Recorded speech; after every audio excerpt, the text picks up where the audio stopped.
Bab 173. Kak Arkan, aku ikut ya. Kalian pasti butuh bantuan di sana. Rengekan Gina membuat dua orang anggota lainnya memilih naik lebih dulu. Membiarkan Arkan untuk mengambil keputusan. Kak. Gina melangkah satu langkah lebih dekat. Maaf.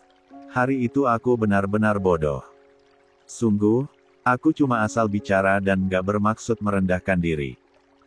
Aku pikir, kita sudah cukup dewasa untuk menjadikan pembahasan seperti itu sebagai bahan candaan.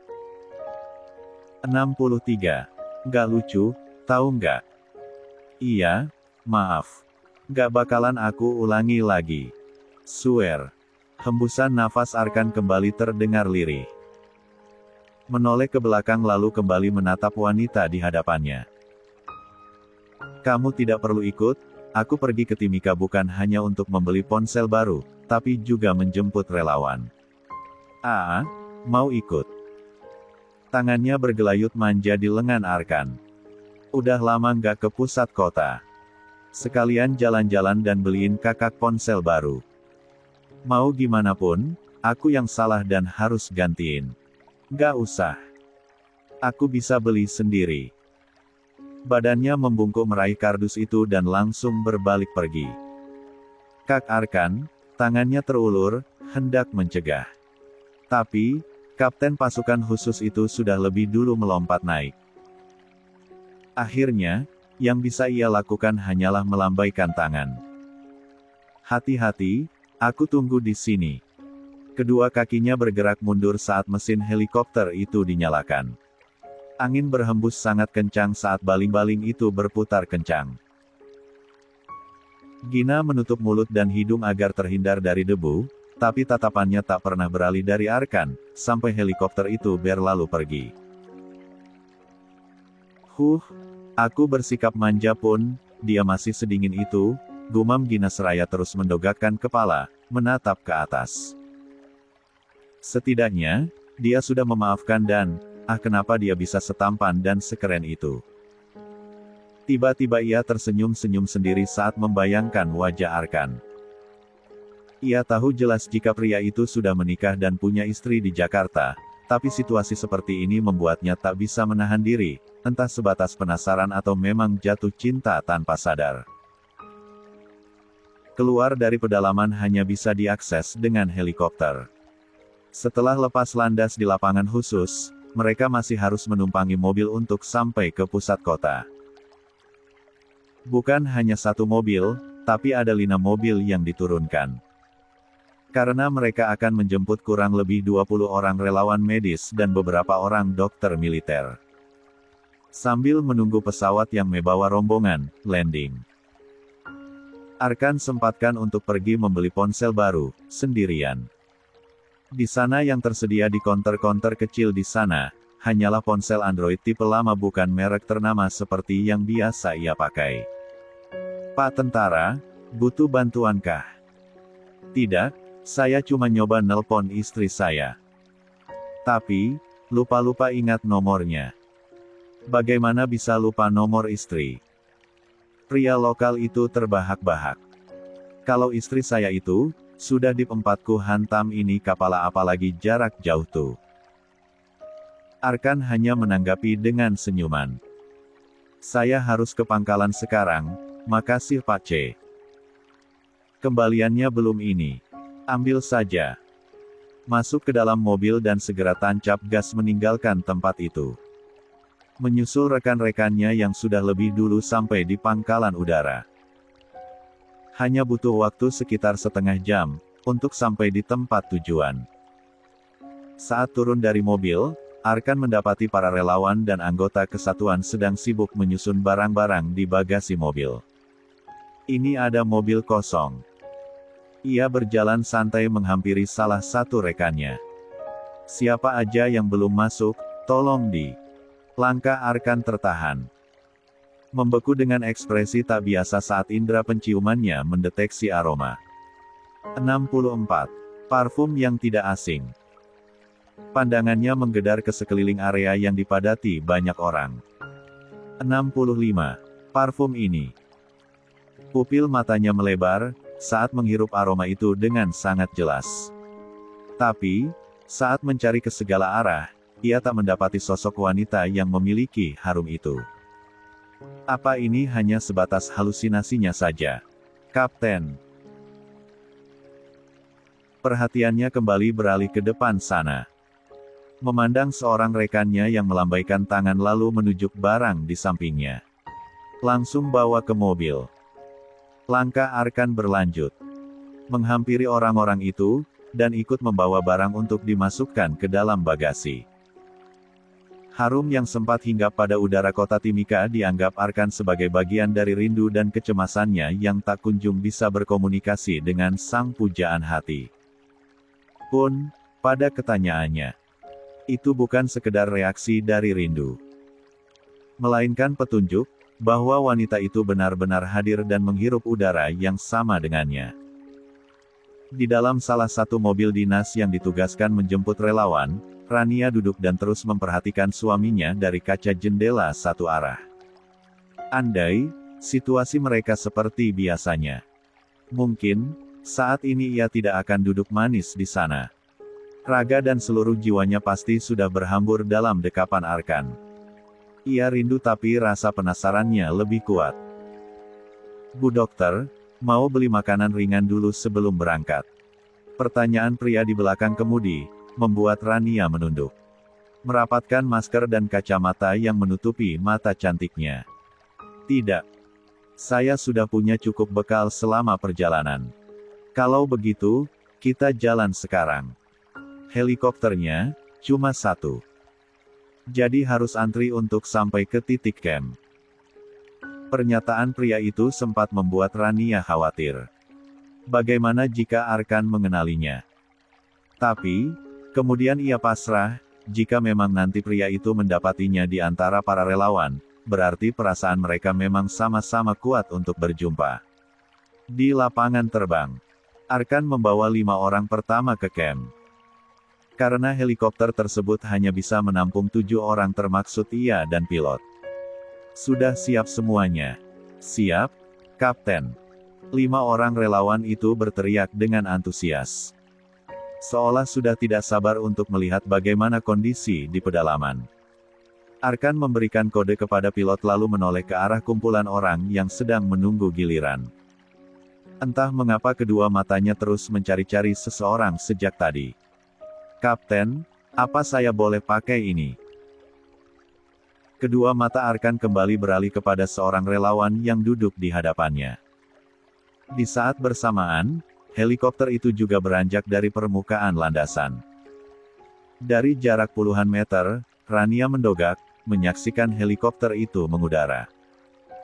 Hingga angin dari baling-baling membuat dedaunan kering dari pohon di tepi lapangan, berterbangan dan jatuh tepat di hadapannya. Ia pandangi Arkan sekali lagi sebelum hilang. Jantungnya pun berdebar, tak kalah seorang anggota pasukan berkata bahwa setelah ini adalah gilirannya dan 4 orang lain. 66. Dr. Andi, Dr. Mima, Rifki, Naya, dan Rohman. Tunggu setengah jam lagi. Waktu yang cukup untuk dipakai beristirahat dan menyantap perbekalan, tak membuat Rania beranjak. Ia masih di sana, berdiri menunggu giliran. Apa sudah waktunya untuk berhadapan dengan Arkan setelah ini? Namun, setengah jam kemudian saat helikopter itu kembali ke landasan, yang turun adalah anggota pasukan lain. Rania menoleh kepada seorang pria berseragam di sampingnya. Kapten pasukan khusus tadi, kenapa tidak kembali? Saya juga kurang tahu, Bu Dokter. Pria itu melambaikan tangan kepada rekannya yang baru saja turun dari helikopter. Kesini dulu. Apa? Mana Kapten Arkan? Biasalah. Pacarnya sakit, ketusuk duri dan tidak mau ditinggal. Ia menjawab sambil tertawa kecil. Rania sempat terhenyak, lalu kembali menghembus napas dengan santai dan bersedekap dada. Bahkan saat ia pasrah seperti ini, takdir tak merestuinya untuk menunjukkan diri. Seakan dituntun untuk memahami situasi terlebih dahulu dan mencari kebenaran tentang informasi-informasi yang didapatkan. Ia ingin tahu, siapa wanita itu dan apa benar Arkan mengistimewakannya seperti pacar sendiri. Selepas keberangkatan Rania, kemarin. Hari ini Arman terus diliputi kegelisahan. Ia benar-benar tidak tenang membiarkan adiknya menghadapi situasi itu sendirian. Mas. Zara berjalan pelan mendekatkan Arman dan ikut duduk di sampingnya. Apa Rania sudah ngasih kabar? Dan apa dia udah bertemu Arkan? Entahlah. Di sana susah sinyal. Jujur, aku nggak tenang membiarkan dia ke sana sendirian. Napasnya kembali dihembus pelan. Apa harus aku susul sendiri? Tepat saat ucapan Arman selesai, Baby Z tiba-tiba menangis kencang di tempat tidurnya. Sepertinya putrimu nggak mau ditinggal, ungkap Zara, ragu. Kalau gitu nggak jadi. Tangannya kembali memijati pelipis yang terasa berdenyut. Sepertinya aku harus nyari orang yang pas untuk menyusul dan memantau kondisi di sana. Siapa? Zara menyodongkan badannya ke hadapan Arman. Salah satu anggota kesatuan atau salah satu bodyguardmu. Entahlah. Arman beranjak. Berjalan mendekati box bayi tempat tidur Baby Z. Larai buh kecil itu, digendong dan ditimang-timang. Suara isak tangis yang begitu dramatis akhirnya reda. Arman bawa putri kecilnya, mendekat pada jendela besar di sisi kanan ruangan. Di sana, ia kembali tenggelam dalam lamunan, memikirkan sesuatu yang dapat mengguncang perasaan dua insan. Malam harinya di camp. Para pasukan khusus dan jajaran yang sudah lebih dulu tinggal di sana, menyiapkan pesta penyambutan sederhana untuk para relawan yang akan membantu mereka memberikan sosialisasi psikologi, pengobatan dan pendidikan untuk penduduk setempat. Kak Arkan, biar aku bantu. Gak usah. Bukannya tanganmu sakit. Pergilah dari sini, jangan mengikutiku terus. Udah sembuh kok. Tangannya diangkat dengan santai. Tuh, udah kakak perban. Langsung sembuh. Tadinya, aku pikir, tanganku akan kena tetanus. Arkan membangun jarak, tapi Gina terus melewatinya. Bersandar di lengannya dan merecoki perkejaannya. 67. Pergilah, kamu menggangguku. Lebih baik istirahat di tenda. Biasanya juga, kamu tidak mau melakukan apapun. Ya aku mau berterima kasih aja. Tak ada yang bisa Arkan katakan, ia memilih untuk melanjutkan aktivitasnya dan memanggil anggota lain. Gafur, kemarilah bantu aku menyelesaikan ini. Dari kejauhan, Rania memantau Arkan dan wanita itu. Seperti tadi siang, ia masih betah memakai masker dan kacamatanya. Ternyata wanita itu, pelakunya. Mulutnya berdecak, senyum pun tertaut sinis. Mengumpat kesal dalam hati, karena pada akhirnya ia mulai memahami keadaan. Bahwa, Arkan bukannya tidak setia. Tapi, lebih kepada tidak bisa tegas pada wanita lain. Diam saja saat dipegang, pasrah saja saat dipinta ini dan itu. Wajar jika orang-orang sekitar beranggapan bahwa mereka memiliki hubungan. Di sisi lain, Rania mati-matian menjaga marwah sebagai istri di tengah banyaknya mahasiswa tampan yang kerap mengajaknya untuk hangout saat sedang di kampus. Ia benar-benar hanya fokus, kuliah, kerja, belajar dan pulang ke rumah. Dari sini, Rania bisa merasakan bahwa perjuangan mereka tidak setara. Sebagai seorang wanita, ia ingin Arkan bersikap tegas dan acuh kepada wanita lain. Apa itu egois? Kalau kamu mau bantu, tolong ambil sendok di tenda logistik. Aku ke belakang ngambil meja. Siap, Kapten. Arkan dan rekannya beranjak pergi menuju area belakang camp. Sedangkan Gina berjalan cepat ke arah tenda besar di depan sana. Melihat wanita itu berjalan ke arahnya, Rania kembali memasang topi hoodie untuk menutupi kepalanya. Berjalan cepat ke arah berlawanan. Saat dirasa semakin dekat, ia layangkan sebelah kakinya dan bak, ak. Gina meringis kesakitan saat jatuh tersungkur ke tanah. Siapa sih? Ia segera bangkit dengan cepat. Menoleh ke belakang, kanan, kiri, tapi tidak ada siapapun. Selalan siapa yang menendang kakiku tadi? Tak ada yang menanggapi, orang-orang yang berdiri jauh darinya hanya menoleh sesaat lalu kembali fokus pada tugas masing-masing. Perhatiannya beralih kepada baju yang ia kenakan. Ah, kotor semua. Siapa orang itu, kok tiba-tiba hilang? Jangan-jangan hantu lagi. Langkahnya berlanjut dengan kesal. Di balik sisi salah satu tenda, Rania memandangi kepergian Gina dengan ekspresi tak biasa. Kemudian beranjak kembali ke tenda para medis di mana teman-teman relawannya berkumpul. Dokter Andi, kira-kira siapa yang cocok memberikan sambutan untuk acara besok? Saya atau Rohman? Biar aku saja. Rania rebut kertas naskah pidato dari tangan rekannya. Membuka masker dan kacamata yang menutupi seluruh wajahnya. Kalian keluarlah, mereka sudah menyiapkan makan malam. Aku mau istirahat saja. Kamu nggak lapar? Tanya seorang wanita saat menyibak kain tenda. Ada api unggun di luar. Ayo kita lihat. Tunjukkan pesonamu, sekalian perkenalkan diri. Aku akan muncul besok. Kedua matanya menatap ke arah langit-langit tenda. Tepat di depan mata seseorang. Lalu menutup seluruh tubuh dengan selimut. 68. Semua orang meninggalkan Rania sendirian di tenda.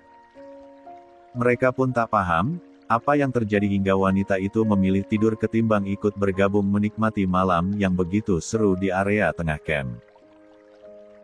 Di luar sana, api unggun yang dibuat sedemikian rupa sudah menyala, membumbung tinggi dan dikelilingi para anggota kesatuan dan para relawan medis. Gina menjadi peserta terakhir yang bergabung di sana, karena harus membersihkan diri dan berganti pakaian dulu sebelum kembali. Ekspresi wajahnya masih kesal, matanya pun mencari-cari pelaku yang menyanggah kakinya sampai jatuh. Kak Arkan. Ia mepet, menempel saat ikut duduk tepat di sebelah Arkan.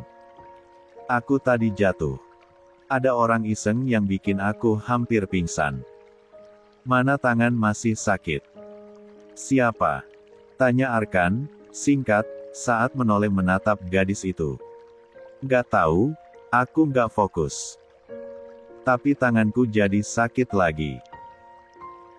Nanti bisa gantiin perbannya, enggak?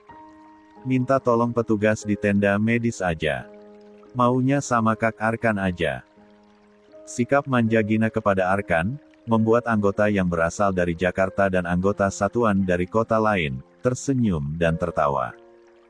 Sebagian dari mereka tahu Arkan sudah menikah. Mereka juga tahu istri Arkan bukan wanita dari keluarga biasa, tapi mereka tutup mata, dan justru mendukung tindakan Gina yang selalu mengaku-ngaku sebagai pacar Arkan di depan warga lokal. Pagi ini, di Jakarta, Ayah Siaga Part 2 sedang sibuk-sibuknya. Meski terbiasa bergadang saat menjalankan tugas, tapi masih saja kewalahan ketika harus mengurus hasil produksi sendiri. Di sisi kanan tempat tidur, Zara baru saja bangkit dari posisi berbaringnya, meregangkan tubuh dengan wajah yang lebih segar karena bisa tidur nyenyak setelah pumping ASI semalam. Mas. Ia menoleh dan akhirnya terbelalak saat melihat suaminya bersandar di kepala Ran yang sambil menggendong baby Z yang tertidur nyenyak. Bando pita pink milik sang buah hati pun, sudah berpindah ke kepala Arman. Mas nggak pernah tidur. Arman menggeleng pelan. Apa kita bisa gantian sekarang? Rasanya, bola mataku akan berjatuhan sebentar lagi. Sekuat tenaga, ia kembali mencoba untuk tetap sadar. Iya. Bisa-bisa, sini biar aku yang gendong. Zara hendak meraih tubuh kecil itu perlahan. Tapi baru saja kain bedongnya yang disentuh, Baby Z kembali menangis kencang. Astagfirullah, Dek. Ayah udah capek, sini sama bunda. Kap kap kap. Tangan Arman kembali menepuk-nepuk bayi itu dengan lembut. Ya sudah, Mas saja. Sepertinya dia tahu kalau bukan aku yang gendong. Beneran gak apa-apa? Iya, gak apa-apa, sayang. Ya sudah, aku keluar sebentar. Mau lihat Altaf dan Guzeludah pada siap-siap sekolah apa belum? Zara beranjak dari tempat tidur dan berjalan pelan keluar dari kamar itu. Sekarang, tinggallah ayah dan putri kecilnya di sana. Berbeda dengan Altaf dulu, kali ini Arman bisa merasakan kedekatan emosional yang lebih kuat, karena sejak terlahir ke dunia, ia merasa Z sangat bergantung. 69. Padanya. Hanya bisa diam, saat ditimang-timang olehnya. Untungnya, semua orang di kepolisian resor sudah memahami bahwa ia sedang menjadi ayah siaga part 2. Saat datang terlambat, tak ada yang bertanya kenapa dan mengapa, semuanya menyambut dengan senyuman dan candaan. Rizal sudah datang. Tanya Arman kepada seorang staf. Udah, Pak. Tapi, lagi ikut kegiatan di kantor dinas pendidikan, gantiin Bapak. Paling bentar lagi pulang. Oh benar juga. Arman kembali memijati pelipis yang tak hentinya berdenyut. Tolong panggil Rusdi. Suruh dia datang ke kantor ini, bilang saja saya mau bicara, penting. Siap, Pak. Langkahnya kembali berlanjut. Mendorong pintu dan segera masuk ke dalam. Bukan langsung duduk di belakang meja, tapi merebahkan diri di sofa. Ia benar-benar mengantuk, tapi harus mencoba untuk tetap fokus karena banyak tugas yang harus selesaikan. Salah satunya, mencari orang yang bisa ia andalkan untuk pergi menyusul Rania ke kamp militer. Ia ingin memastikan adiknya aman dan tidak ada masalah serius dengan Arkan. Niatnya, ingin menugaskan Rusdi. Sekitar setengah jam menunggu, kasat reskrim itu akhirnya tiba. Masuk ke dalam ruangan dengan kondisi yang hampir sama seperti Arman. Rus. Ia bangkit dengan dahi berkerut, saat melihat Rusdi duduk lemas di hadapannya. Kamu abis ngejar buronan atau apa? Enggak, ini, bahkan lebih sulit daripada ngejar buron. Kepalanya kembali tegap, menatap ke depan dengan kelopak mata yang semakin sayu. Saya abis nurutin si Talas Bogor. Ngidamnya aneh-aneh. Tengah malam tadi, dia tiba-tiba ngidam burung. Tak kirain mau burungku. Lanjut Rusdi. Ternyata burung puyuh. Dia mau maem burung goreng. Resto-resto udah pada tutup. Untungnya tetangga Bu Nur punya, tapi malah drama lepas segala. Saya kejar-kejaran sama bin 4T4 nanogram 1 itu, jam 1 pagi. Sampai akhirnya bisa dieksekusi jam 3 subuh. Abis ini, saya nggak tahu dia mau apa lagi. Punggung Rusdi kembali bersandar. Anda sih enak aja, Bu Zara kalau hamil nggak ada ngidam-ngidamnya. Turu ae. Niatnya untuk meminta tolong kepada Rusdi pun, gagal total. Arman rasa, ia tidak mungkin memerintah bawahan yang sedang sibuk jadi suami siaga. Targetnya pun beralih kepada Rizal. Sekitar 1 jam lebih, menunggu. Akhirnya Rizal kembali dari dinas luar. Pria itu langsung menghadap untuk memberikan laporan kepada Arman. Salam dari Pak Menteri Pendidikan, Pak, ucapnya saat meletakkan berkas di atas meja sofa, lalu beralih menatap Rusdi. Tumben Pak Kasat, pagi-pagi udah nongkrong di sini. Bukannya menjawab, Rusdi malah menguap. Jal, duduklah. Aku mau ngomong bentar, sahut Arman, menasih sambil memijati pelipisnya.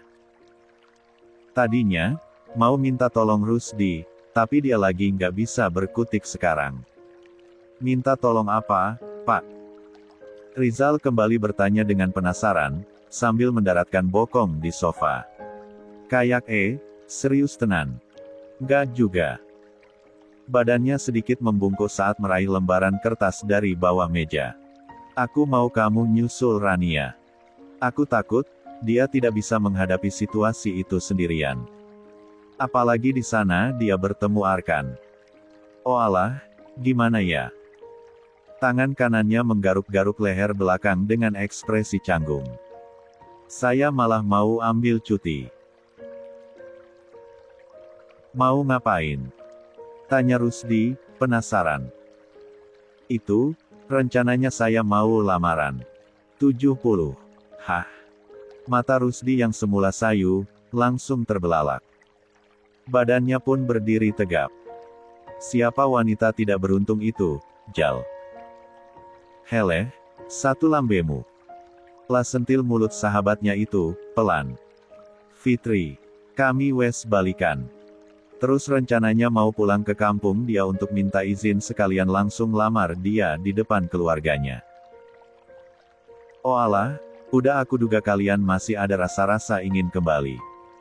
Rusdi terkekeh saat kembali menatap Arman. Pak, cari yang lain aja. Kalau dia pergi ke Papua, bisa-bisa gagal nikah lagi nanti. Ya sudahlah, aku cari yang lain saja. Punggungnya kembali bersandar lemas. Tapi siapa yang? Ucapan Arman menggantung saat terlintas sesuatu dalam benaknya. Ah, sepertinya dia cocok. Siapa? Tanya Rusdi dan Rizal secara bersamaan.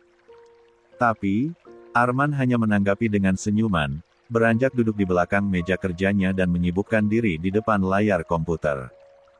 Di pagi yang sama, tapi di bawah garis waktu yang sedikit berbeda. Arkan dan beberapa orang lainnya, termaksud Gina, akan mengantar para dokter dan relawan lain ke wilayah pemukiman penduduk. Mobil-mobil sudah disediakan. Logistik dan semua barang yang dibutuhkan saat di sana pun, sudah ditata rapi di semua bagasi. Kemungkinan, mereka akan menginap di desa, selama beberapa hari. Ini daftar nama dokter dan relawan yang datang kemarin. Arkan raih selebar kertas itu dari tangan rekannya.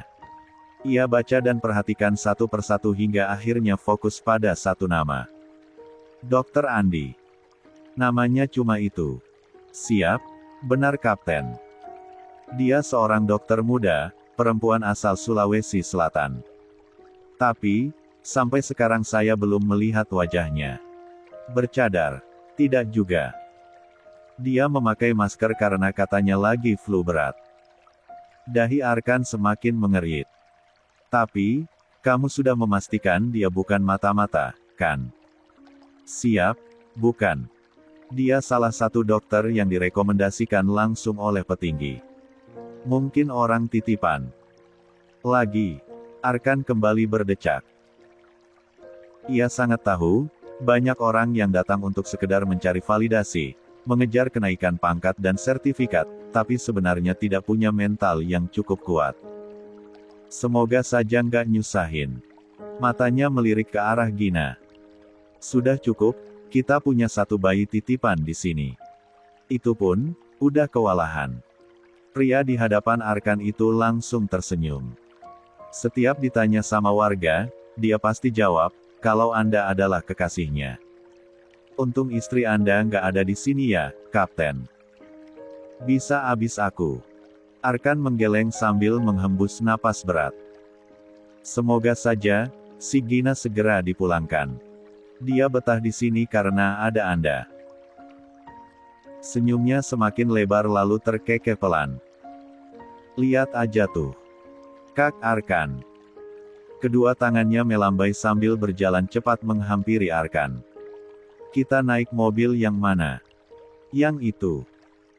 Menunjuk salah satu mobil dengan ujung dagu. Naiklah. Kita harus berangkat sekarang.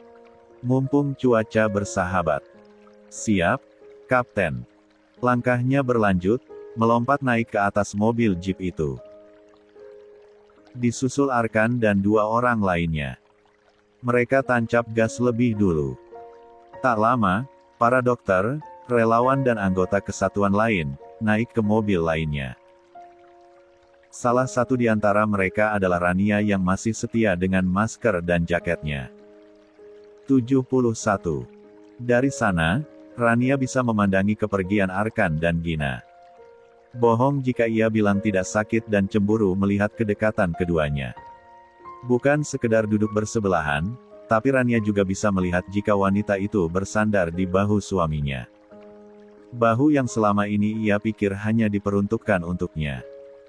Pandangannya terus tertuju ke mobil yang ditumpangi Arkan sampai hilang di ujung mata, lalu bergegas naik ke salah satu mobil bersama teman-teman yang lain. Sekitar 2 jam perjalanan darat, mereka semua sampai di titik yang ditentukan. Balai desa yang sudah tidak layak untuk menjadi tempat berkumpul. Atapnya terbuat dari daun nipah, sudah usang. Tiang dari kayu pun, sudah rapuh. Tapi antusiasme para warga yang berkumpul untuk menyambut kedatangan para tamu, sangatlah luar biasa.